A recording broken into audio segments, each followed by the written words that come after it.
नमस्कार मंडळी, आम्ही मालवणी या चॅनलवर आपले मनापासून स्वागत आहे। हे बघा, मस्तपैकी मी आपणास कैरीचे पण्याची रेसिपी करून दाखवणार आहे। चला तर मग आपण ही रेसिपी पाहायला घेऊया। आपण पण नक्की अशा प्रकारे केला तर तुमचं वर्षभर चांगलं टिकून राहील। अशा प्रकारचं मी हे कैरीचं पण केलेलं आहे। तर चला तर मग आपण रेसिपी पाहूया। नमस्कार मंडळी, चला आता मी आपणास कैरीचं पण करून दाखवते। इथे हे भावाने यांच्याकडेच आंबे वगैरे पाठवून दिलेले। आता हे थोडेसे कैरी आहे, पिकल्यावर आंबे होऊन जाणार। पण आता हे मी स्वच्छ धुवून घेतलेले आणि नंतर पाण्यात ठेवले, जेणेकरून डीग मरतो। आता आपल्याला हे उकडून घ्यायचे, कच्चे नाही ठेवायचे। उकडून घेण्यासाठी पहिलं आपल्याला देठ काढून घ्यायचं आहे। हे बघा, अशा प्रकारे आपल्याला पूर्वी बघा कुकरमध्ये वगैरे नाही, डायरेक्ट टोपामध्ये पाण्यातच उकडायचे।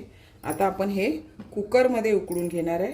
तर आता हे मी व्यवस्थित असं कुकरच्या डब्यामध्ये ठेवते आणि मग कुकरमध्ये ठेवून मी ते उकडून घेणार आहे। म्हणजे खाली पाणी ठेवेल आणि नंतर हे कुकरचं भांडं ठेवेल आणि हे उकडून घेईन। हे बघा, अशा प्रकारे इतका ह्याच्यात राहणार नाही, पण एकावर एक असं करून मी ठेवून देणार ते, आणि ते चांगले उकडले जाणार। अशा प्रकारे हे मी देठ काढून घेते।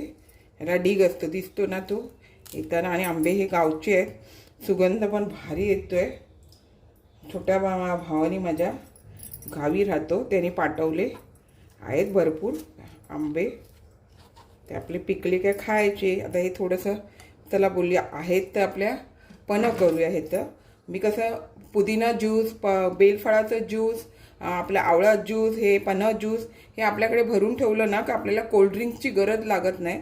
आणि कोल्ड्रिंक्स न पिलेलं बरं। अशा प्रकारे तुम्ही पने वेगवेगळे ज्यूस करून ठेवलेले ते तुमच्या शरीरासाठी चांगले असतात। वर्षाचे 12 महिने राहिले तरी चालून जातं। तर आता आपल्याला वर्षाचे 12 महिने राहील किंवा 5-6 महिने कसं राहील त्या प्रकारे मी तुम्हाला हे करून दाखवणार आहे। आता हे मी पहिले उकडून घेते, मग पुढची प्रक्रिया करूया। हे बघा, कैऱ्या तर आपण आता ह्या उकडून घेतलेल्या आहेत। हे बघा, गरम आहे अगदी, आहे खूप गरम आहे। त्याच्यामुळे थंड झाल्यावरच हे बघा मस्त असं हा आंबा मस्त पिकायला येणार होता। म्हणजे कैरीच आहे पण 2-4 दिवसात पिकला असता। तर ह्याचा पण छान होणार। अशी मी जरा फोडून ठेवते, जरा मस्तपैकी जरा थंड होऊ दे, मग आपण त्याचा आतला गर काढून घेऊया। असं खोलून ठेवलं ना जरा थंड लवकर होतं। आपण हे असं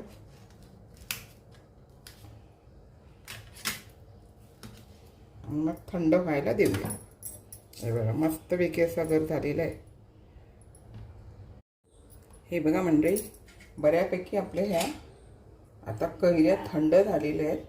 तर आपल्याला असं ना हा गर काढून घ्यायचा आहे। हे बघा, असं मासासकट व्यवस्थित असा गर काढून घ्यायचा आहे आणि मी तो मिक्सरला वाटून घेणार आहे। असं मी हा गर काढून घेते।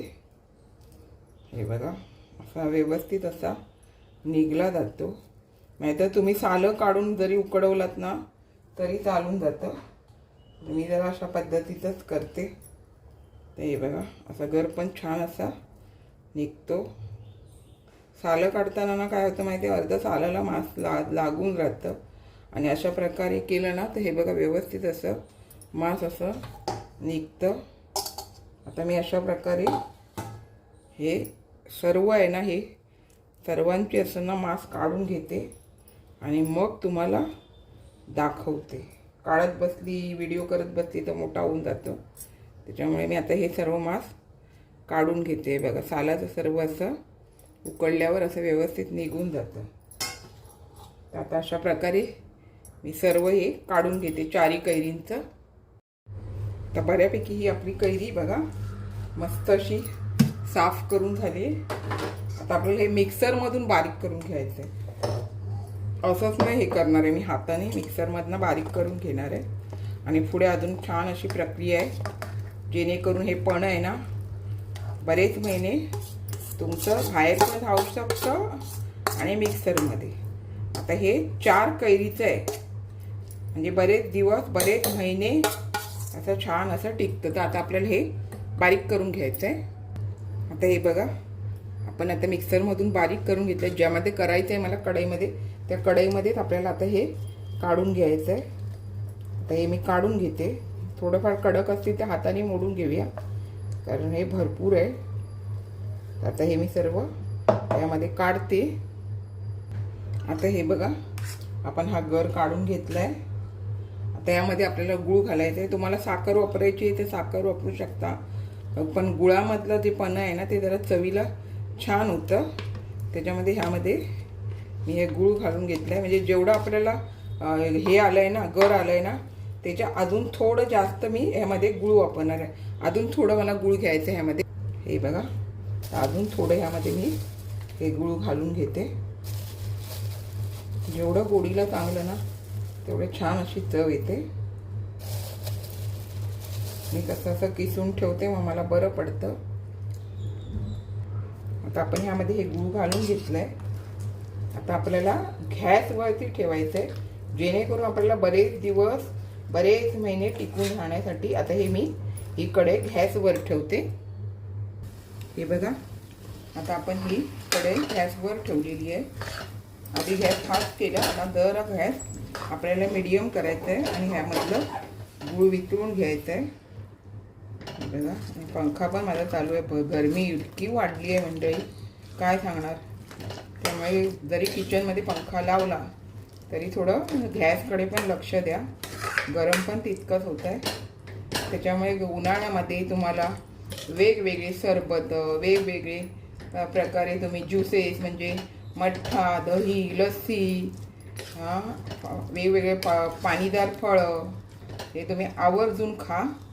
आता हे बघा, मी सर्व हे गूळ आहे ना यामध्ये वितळून घेते आणि मग त्याच्यामध्ये बाकीचे जे गोष्टी मी घेतलेल्या आहेत त्या पण घालणार आहेत. मी ते घालता घालता तुम्हाला दाखवीन. असं आहे,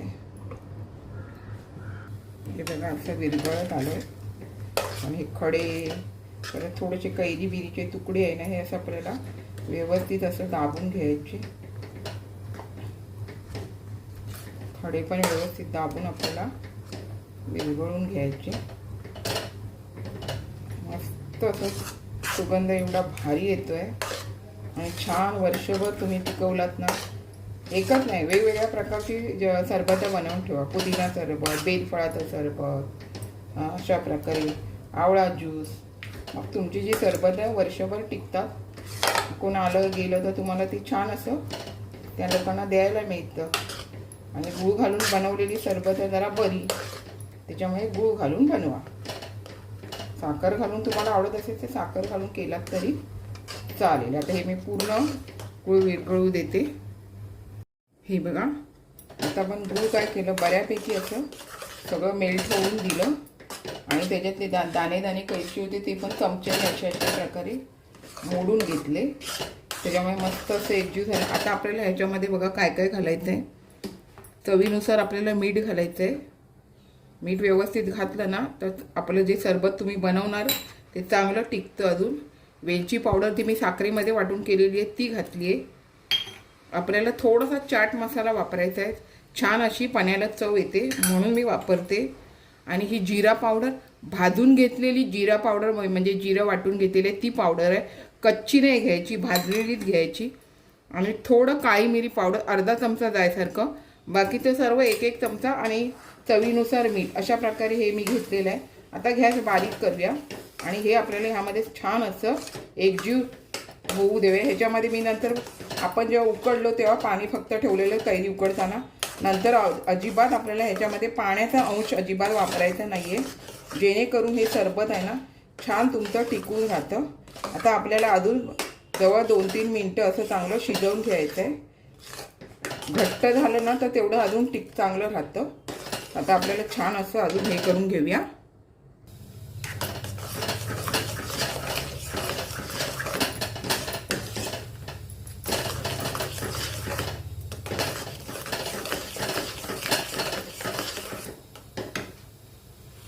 हे बघा, आता हे बऱ्यापैकी झालेलं आहे. आता आपण गॅस बंद करून घेऊया. अशा प्रकारे तुम्ही केलात ना तर हे जास्त दिवस टिकू शकतं. आणि थंड झालं का काचेच्या बाटलीत भरून ठेवून द्यायचं. काचेच्या बाटलीमध्ये चांगलं टिकून राहतं, त्यामुळे काचेच्याच बाटलीचा वापर करा. तर आता हे मी थोडंसं थंड होऊन घेते आणि मग नंतर तुम्हाला सरबत बनवून दाखवते. हे बघा, हे आता मी काचेच्या बाउलमध्ये ठेवलं आहे, नंतर काचेच्या बरणीत भरून ठेवणार. तर तुम्हाला आता मी सरबत बनवून दाखवते. ते बघा, सरबत बनवण्यासाठी एक ग्लास घेतलं आहे, एक ग्लास घेतले आणि त्यामध्ये आपल्याला काय करायचं आहे, तुम्हाला जर थंड हवं असेल तर थंड, नाहीतर साध्या पाण्यात करायचं असेल थंड पाण्यात. तर आता मी थोडेसे असे बर्फाचे खडे घालून घेतले आणि 1 चमचा आपल्याला घालायचं आहे, जास्त नाही, कारण मी बघा घट्ट केलेलं आहे, गूळ वगैरे भरपूर घातलेलं आहे. आता ह्यामध्ये आपल्याला थोडंसं पाणी घालायचं आहे. हे बघा, आता ह्यामध्ये थोडंसं पाणी घालायचं आहे. थोडं पाणी घालून आपल्याला आधी ना सर्व हे व्यवस्थित एकजीव करून ठेवायचं, कारण आपण घट्ट बनवलेलं आहे ना, तर विरघळायला वेळ लागणार. त्याच्यामुळे आहे ना, व्यवस्थित आपल्याला कमी पाण्यामध्ये आपल्याला ढवळून घ्यायचं आहे. नंतर मग आपल्याला जेवढं प्यायला लागतं सरबतला या ग्लासाला ते पाणी घालायचं आहे. बघा लगेच विरघळतं की नाही कमी पाण्यामध्ये. त्यामुळे अशा प्रकारची तुम्ही आयडिया करा. तुम्ही जास्त पाणी घातलं तर तुम्हाला विरघळायला वेळ लागणार, त्याच्यामुळे कमी पाण्यामध्ये विरघळून घ्या, किंवा बर्फ तुम्ही नंतर घातलात तरी चालेल. पण काय माहिती आहे, दगड आणि बर्फ थोडासा एकसारखा, मग दगड ते सरबत आहे ना, तर खड्याला अडकून व्यवस्थित असं लवकर विरघळलं जाते. हे बघा लवकर विरघळलं गेलेले. आता आपल्याला ह्यामध्ये पाणी घालायचं आहे. आता आपल्याला किती सरबत होणार आहे, एकच चमचा एका ग्लासाला बस होऊन जातं. आता हे मी ह्यामध्ये पाणी घालून घेतलं आहे. बघा व्यवस्थित आपलं सरबत सगळं विरघळलं गेलेलं आहे. आता आपल्याला ह्यामध्ये सब्जाचा बी वापरायचं. हे बघा, तर ह्यामध्ये आपल्याला हा सब्जाचा बी घालून घ्यायचा आहे. त्याने कारण माहिती आहे, गरमीमध्ये सब्जाचा बी पोटाला थंड आणि पण थंड पडतं, त्यामुळे सब्जाचा बी घालून आपल्याला ही अशा प्रकारचे मी तुम्हाला सरबत करून दाखवलेलं आहे. थोडंसं सजावट हवी असेल तर तुम्ही कैरीची फोडी ठेवू शकता, पण वर्षाच्या 12 महिने कैरी मिळत नाही, त्याच्यामुळे पुदिन्याची पानं वगैरे ठेवून तुम्ही सजावट करू शकता. हे बघा, छान असं आपलं कैरीचं पणं तयार झालेलं आहे. अशा पद्धतीमध्ये तुम्ही केलात तर तुमचं कैरीचं पणं वर्षभर टिकू शकतं. फ्रीजमध्ये ठेवलात तरी, बाहेर ठेवलात तर 1-2 महिने टिकतं, आणि फ्रीजमध्ये ठेवला तर वर्षभर छान असं टिकतं. तर अशा प्रकारे आपण नक्की करा. तुम्हाला हवे झाले तर त्यामध्ये अजून तुम्हाला बर्फाचे खडे घालायचे असेल तर घालून थंड करून तुम्ही पिऊ शकता. हे बघा, मस्त असं आपलं हे सरबत तयार झालेलं आहे मंडळी. हे बघा मंडळी, छान असं मी आपणास कैरीचे पणं करून दाखवलेलं आहे. अशाच नवनवीन रेसिपी किंवा इतर व्हिडिओसहित मी आपणास कायम भेटतच असते. आपण माझ्या चॅनलला लाईक, शेअर, सबस्क्राईब, हाईप करायला विसरू नका. चला तर आता इथेच थांबते. मस्त खा आणि स्वस्त राहा. आपण माझे व्हिडिओ पूर्ण पाहता त्याबद्दल मनापासून खूप खूप धन्यवाद. हे बघा मंडळी, मी अशा प्रकारे ह्या काचीच्या बरणीमध्ये ठेवते, जेणेकरून काचीच्या बरणीमध्ये व्यवस्थित राहतं. आता हे थंड झाल्यावरच मी भरून ठेवलं. बरण्या छान सुकवून घेतलेल्या, एवढं मला बस होऊन जातं, कारण माझ्याकडे वेगवेगळ्या प्रकारची मी सरबतं करते. तर आपण पण नक्की अशा प्रकारे कैरीचं पणं करा. खूप छान असं काचीच्या बरणीमध्ये टिकून राहतं. पाहुणे वगैरे आले का तुम्हाला द्यायला हे सोपं पडतं, त्याच्यामुळे नक्की बनवा. मस्त झालेलं आहे.